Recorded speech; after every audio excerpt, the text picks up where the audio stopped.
يلا يا حبايبي، كل سنة وانتم طيبين. نعمل أحلى زبادي تحفة في البيت.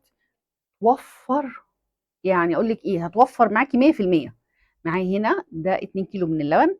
إيه، طبعا هاتي الكميه اللي تعجبك، مفيش مشكله. انا جايبه، بصي، بختبها بصبعي كده. اللبن ده كان مغلي وسبته لما استهدى، لدرجه ان تحطي صبعك فيه تستحمليه زي يعني اكتر من دمع العين، حاجه بسيطه قوي. انا جايبه هنا زبدايه كبيره عشان معايا 2 كيلو من اللبن. لو هتعملي كيلو يبقى نص الزبدايه دي، او هاتي زبدايه صغيره. بصي انا بضرب الزبادي بتاعتي لحد ما تنعم تماما. مهمه قوي قوي الحركه دي. ممكن تضربيها بشوكه، بمعلقه، بصي تبقى بالمنظر ده. اضربيها بالمعلقه هتبقى كده، يعني مش شرط تضربيها بالمضرب اللي معايا ده.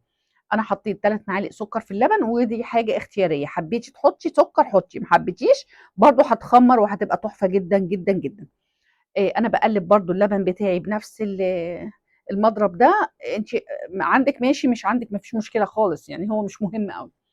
انا هبتدي افضي الزبادي بتاعي في الكوبايات بتاعت الزبادي دي. ممكن طبعا تفضيها في كوبايه ازاز، فضيها في اي حاجه، يعني مش هتفرق خالص. دي كوبايه ازاز، ممكن كوبايه بلاستيك برضو، مفيش مشكله خالص.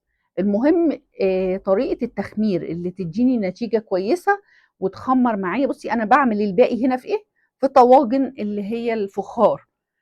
بتبقى الزبادي طالعه فيها تحفه جدا. ممكن تعملي في طواجن فخار صغيره برضو.